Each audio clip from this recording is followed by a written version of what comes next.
Today I'm working on a piece that has quinacridone red. This is earth yellow.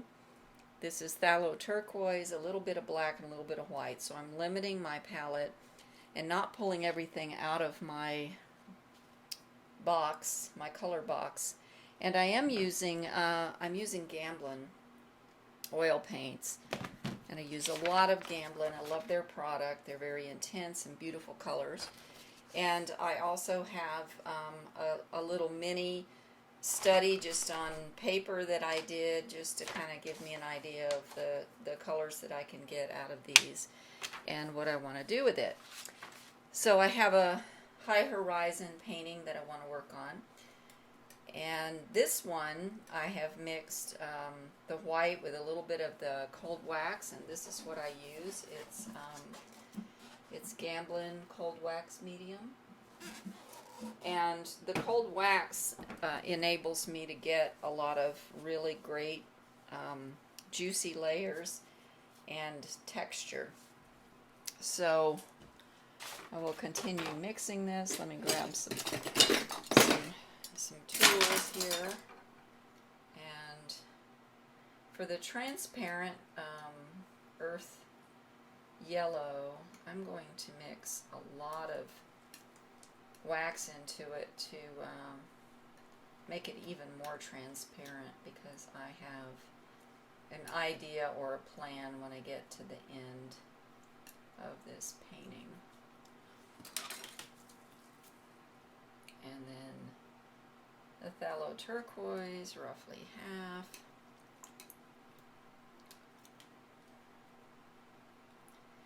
And the phthalo turquoise and this quinacridone red are going to make a fabulous purple. Make a beautiful purple together.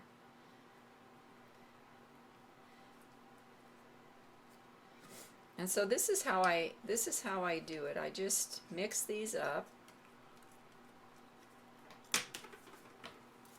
And then with the black, maybe a tiny bit of black will be needed, not a whole lot. I'm going to move that out of my way because it's in the way. So I'm going to kind of move it over here somewhere for now. Okay. And so I'm going to wipe that business up there. And now I'm swinging over to the panel so that you can see it. Raise this up just a little.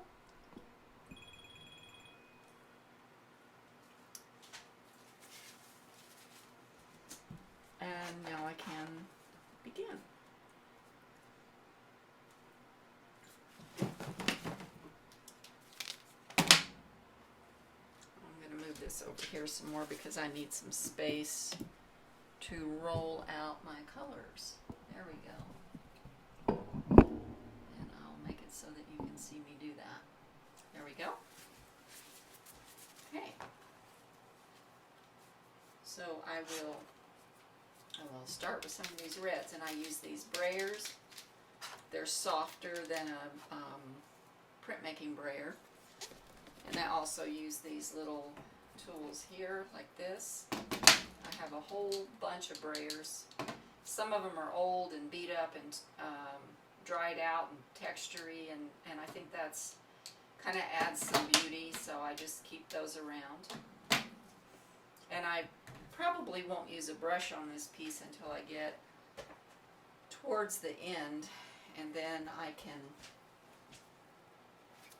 actually use other tools, not just the brush tools. And then I also have a skewer. Now, in prepping this piece, this is an old piece that I've had lying around, and I've done stuff on it and scraped it off and whatever.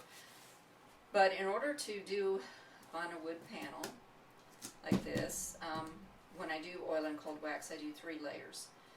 I do a base layer, and in this case I did a base layer in cadmium red, and it will get tinted so that it harmonizes with the colors that I've chosen on the table here. And then the second layer, I did use some of that earth yellow that you saw me mix up. And then on the top layer, I used a turquoise that's pretty bright. And all of this will get kind of obliterated, but the really neat thing about having this 3 layers of color is that I can do a lot of texture. So, for example, you know, I can take my texturing tool and I can do some of these things and throw some texture in, and I can dust the crumbs off. When it's real wet, you can't.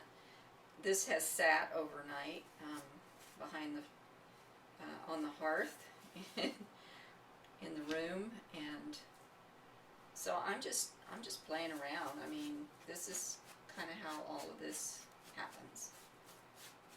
Just play around. Okay, so I'll take and roll out some of this. So I just take and smooth it out like that.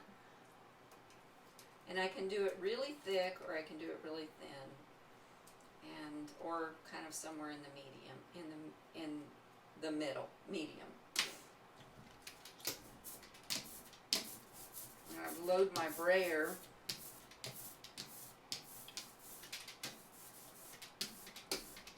I go both directions until I've got my brayer loaded nice and evenly. And just lay that on there, and my brayer's got some holes in it. It kind of came that way. Sometimes when things get shipped, they get dents in them, and so I just go with it. Throw some of this blue on here.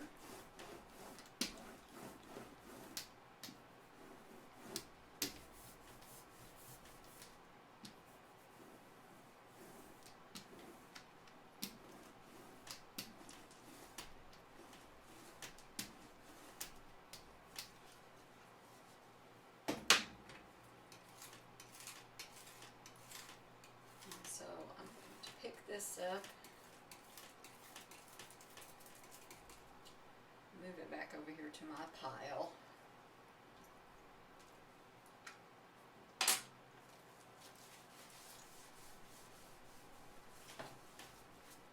Now I'd like to add a little lighter color to this, or lighten it just a little bit. And it may lift some. I use a different tool.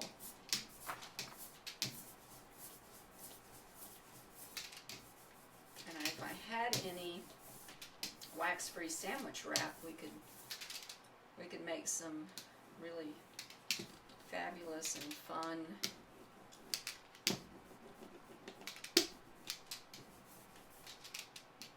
texture with it. I have to dig around in the box down there and see if I have any paper that will work for that. So, and I often get these little spots. We just remove that. It doesn't much matter because it's going to all get covered up again anyway. But I'm going to take my Gamsol and just spritz the top just ever so slightly.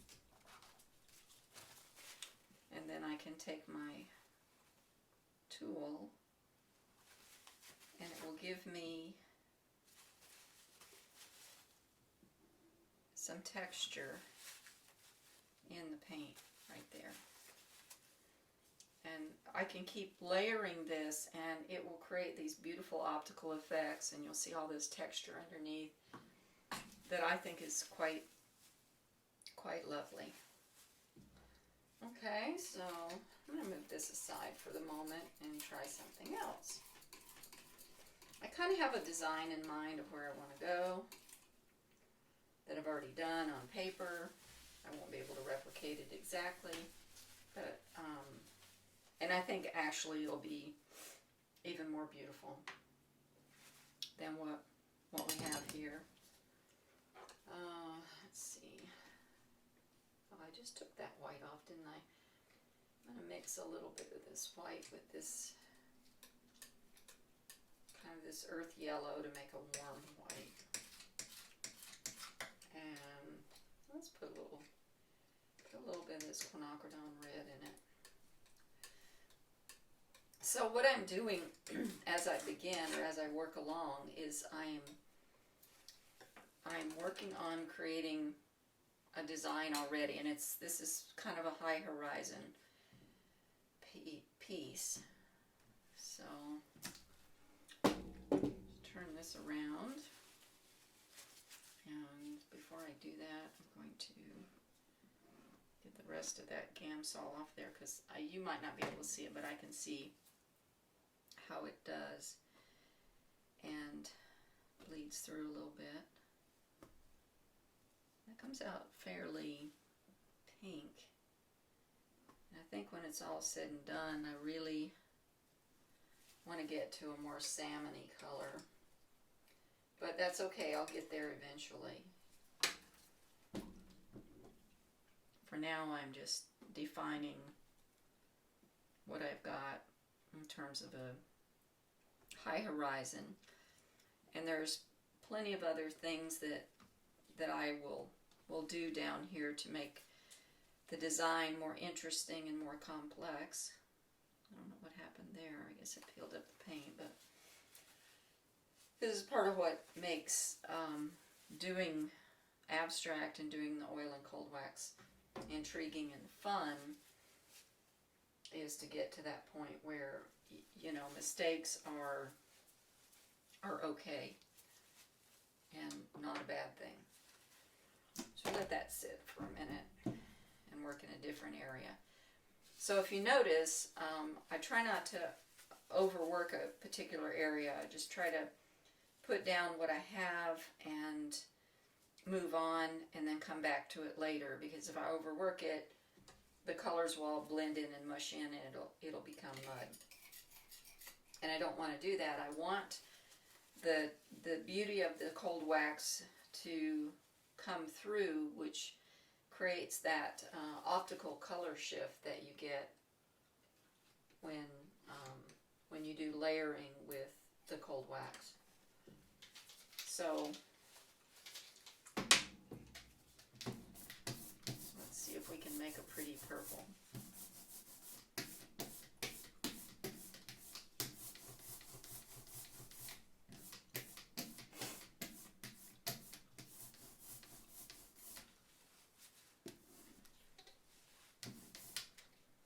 This is the quinacridone pink, and you see how when I lay this color down, how what I've done underneath shows through, and it's a little damp, so it's a little more pronounced than it would be if it got drier, but I'm, you know, just going with it.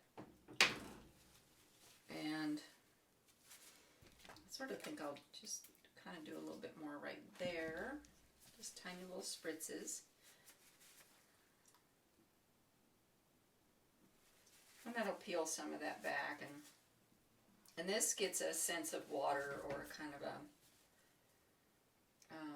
a deep. The feeling I wanted to create here is a feeling of deep.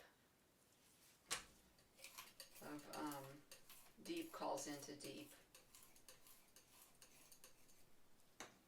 So move that aside.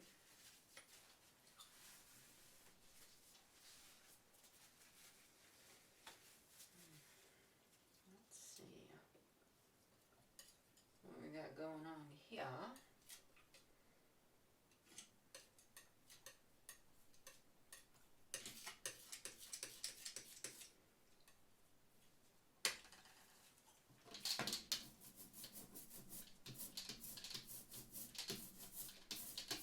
This kind of earthies it up. Now, this might not be dry enough yet, so we're going to get what we're going to get.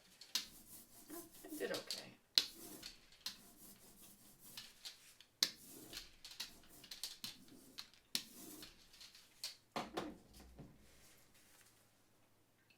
Just not even put any pressure on that. Just, oh, look at that. That's what happens. And that's okay. That's normal. We just live with it. We just let it go. And I love this real intense pink over in here, so I'm going to lay some of that on there. And just let it happen. When I say that, I feel like, remember Bob Ross? Happy little trees, just let it happen. And we get a lot of texture and stuff. So I'm going to roller that just a smidge, just to pick up some of that. Maybe continue it down there a little bit. What else have I got to do, right? Okay. Yeah. And that gave that this color.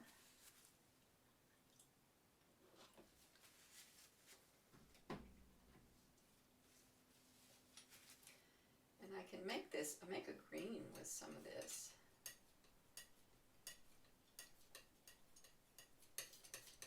I love this green.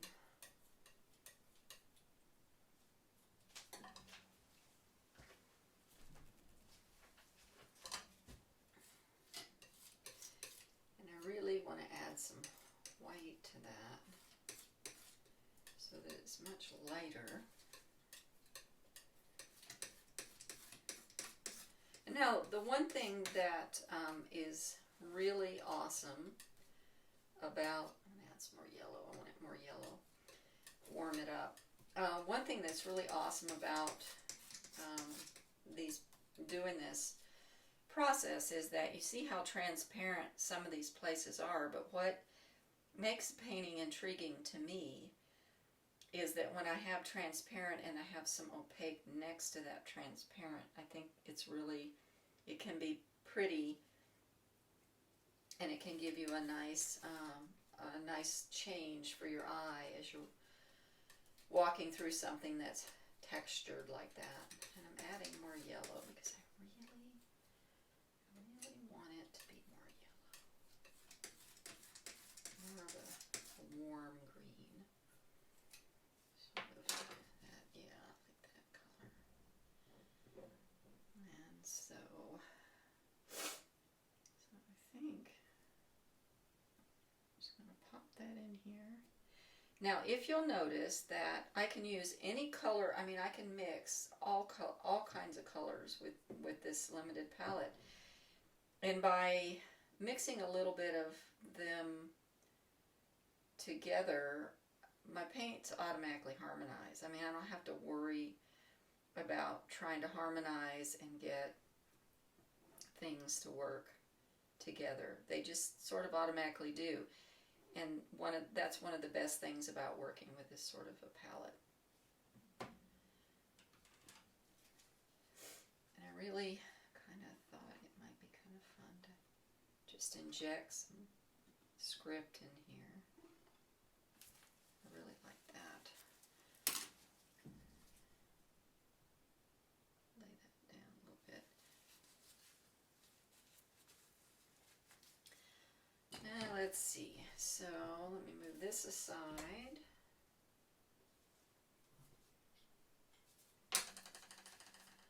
Wipe off my spot here.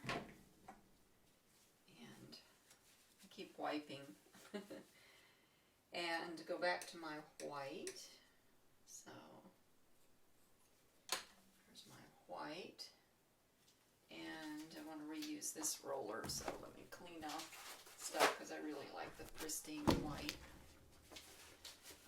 So just wipe that off a little bit.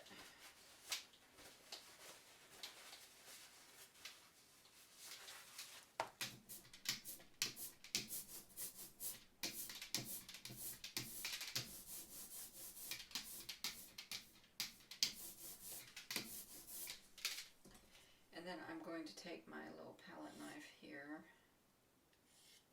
and create some interest with line.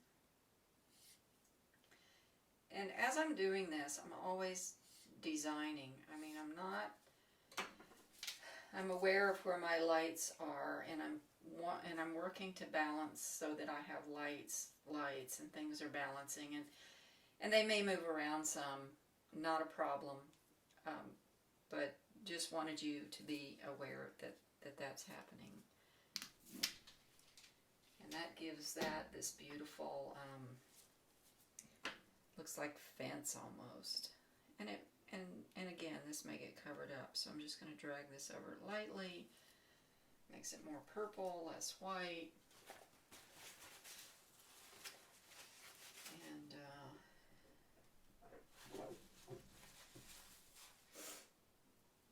put some white back up there.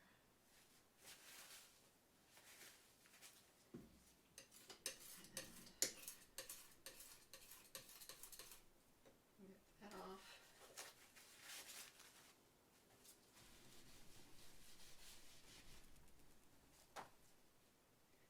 And come back in with some of this yellow. Let's see what happens up here with this earthy yellow.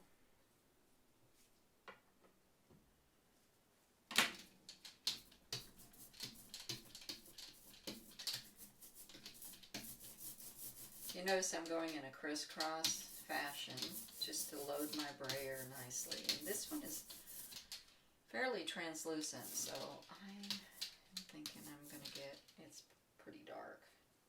But that's okay. And I'm going to load some yellow down here just because I have a little left on my thing. That's one of the things that everybody tells you not to do. Don't do that. Just because you have paint left on your brush doesn't mean you have to put it somewhere else. But sometimes I like to do that. And this is a completely different color than this. So, but yet it's using the same color. Let me smooth this out. Up in here.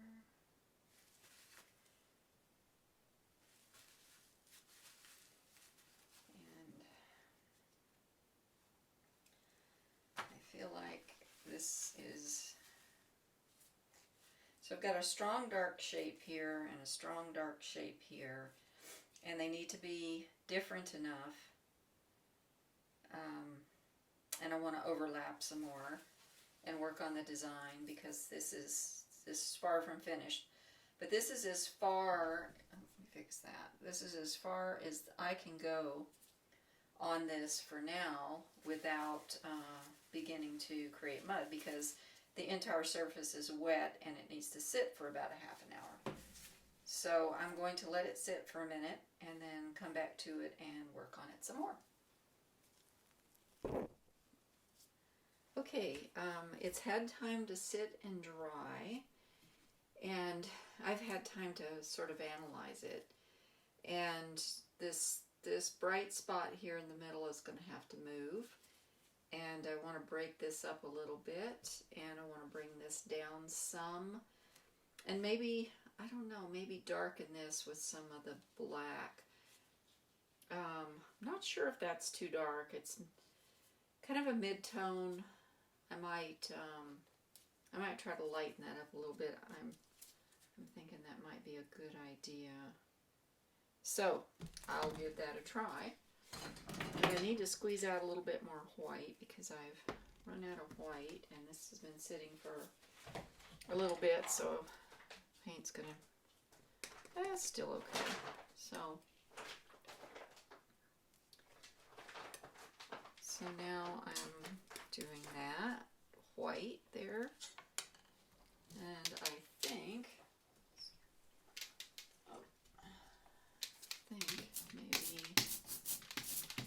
just do a real thin veil of white, and I think I will use this little piece of paper here in a minute, but I really wanted to lighten that up a little bit and pull that down some, because I really wanted to break that up and make it not so boxy. But let's just try some of that spritzing business, and then remove some of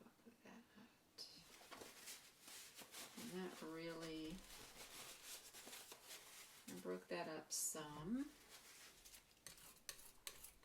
And so now, I'll move that aside.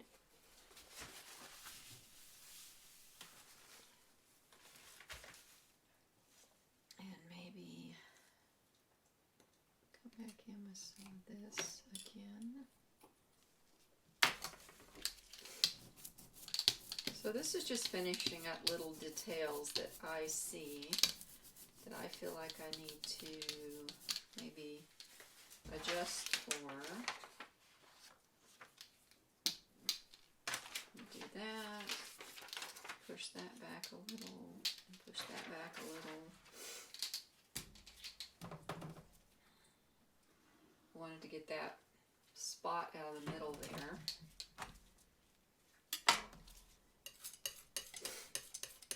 And now I think I'm trying to figure out what I want to do with this to break this up some. So I'm going to do that. Oh. Okay.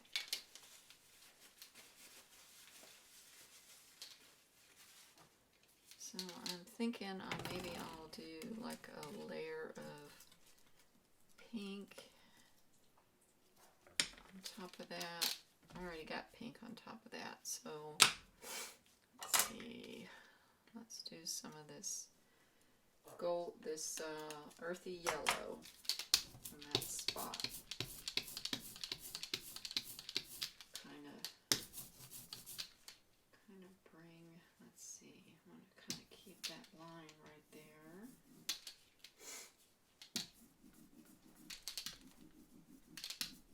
And that's going to kind of make that more yellow in here.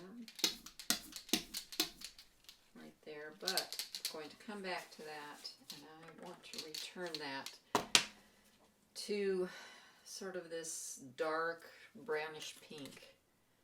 And now I'm mixing some of the pink and the brown together. Not brown, sorry, it's earth yellow. I don't know, sometimes I sort of lose my ability to talk whenever I'm painting. Okay, so that's a little bit too bright, so I want to knock that down a notch. So I can either add some black to it to desaturate it. See what that does.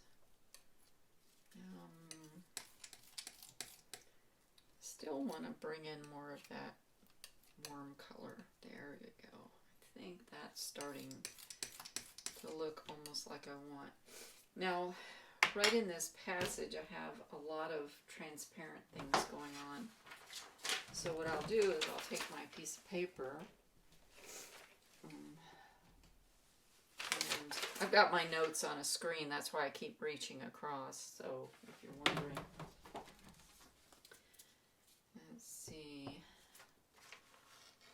And I think I'm just going to sort of come in here and add this sort of this opaque color in here.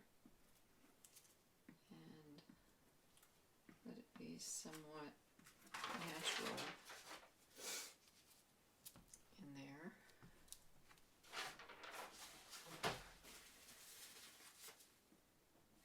Pull some of that down.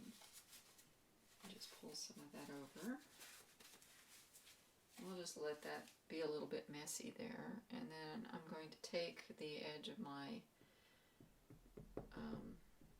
these are called Mezzemeisters, these tools here. It's called a Mezzemeister.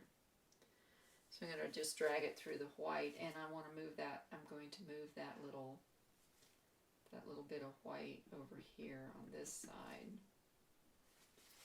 rather than over here where it's like right in the middle. And then I'll just sort of smear it a little bit. And that I brought down.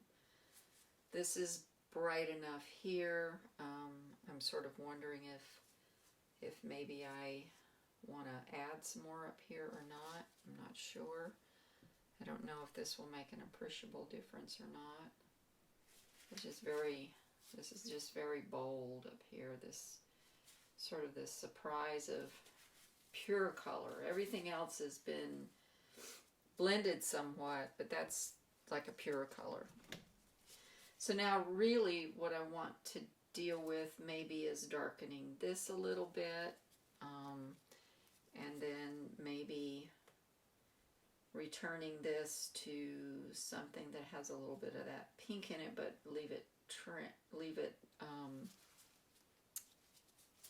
transparent.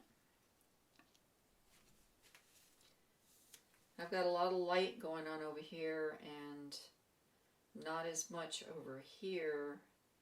This is got a lot of blue in it. This is too white for me. I might tone it down, but I kind of like it next to that. This needs something that feels stronger. So maybe we will take and mix. Let's try this and see what this looks like. Don't have all the answers right off the bat. A very light green, a much lighter green than is here. Maybe I'll add more white to that. See if I can get that almost white, but not really white. And I'm going to turn this around so that I can get to it. Just fill this space in here, and here, and here. Take this off, and then just sort of smudge that a little bit. And that kind of blurred it somewhat, and gave it, kind of balance it. These are pretty strong and you get a lot of attention here. This is a little bit softer. We could possibly, let's see, take this green up here again, and we can do it just a little bit different than that green. I don't know if this is going to mess with the design or not, but I'll just do that.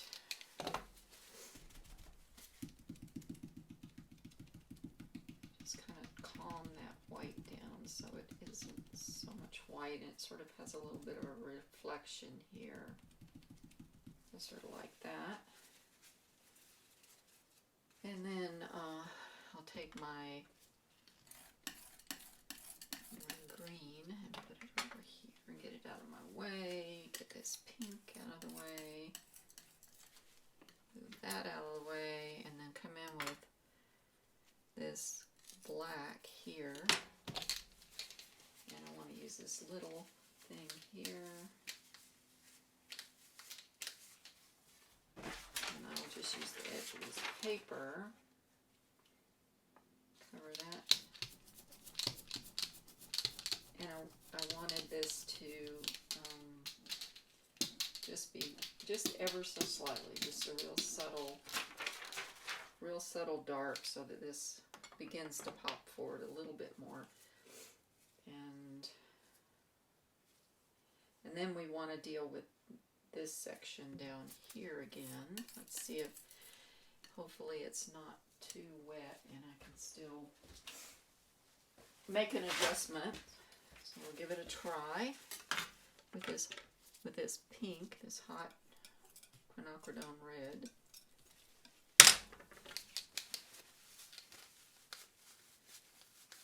And see what happens. And I'm using this small one just to get at some of these colors here.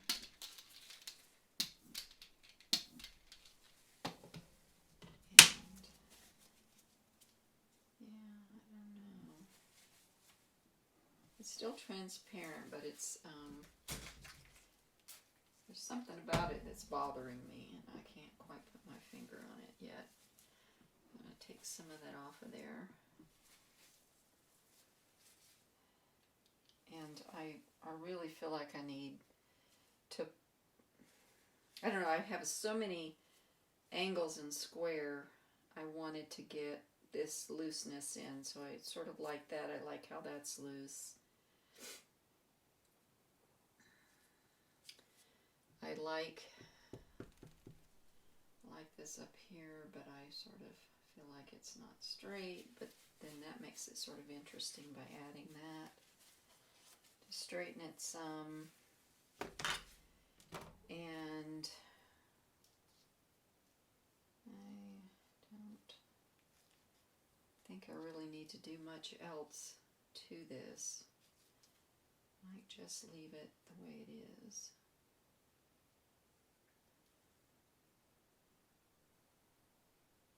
Maybe just put that little bit there. And call it mostly done. It's going to have to sit for many days, I think, before I can call it absolutely done. But that's the idea. I'm doing a group here, and I realized in the last video. Let me do this. Fix this right here. That's kind of needing a little, must have gotten rubbed or something carrying it around, because I moved it from room to room and looked at it. And I like, though, that it kind of does that. So one of the things that I didn't show you earlier that I realized I should show you is how I did the stripes over here. I just put paint on my roller like that. And then I just did this. I just took it off and made a, this is getting dry, and this is a different palette knife, but the idea is that I just made these, kind of these lines like that. And then I just rolled it on the panel. But anyway, so I actually went back and made a couple more changes. This Periwinkle Blue showed up, and I kept thinking I need to break up these two transparent places, so I put that there. It's very organic, much the same as this, beginning to break up some of the line. And then up here I put in some more of that very, very pale green, and then I used my No Wax sandwich wrap paper and put it on, and then just, you know, rolled some texture on, and that left it very textural. I also did that down here as well. It just kind of felt fun to do that. And that broke all of the transparent places up somewhat. And by adding these more organic pieces, it broke up a lot of the squareness that had been going on. I am going to call this complete, so then I take the tape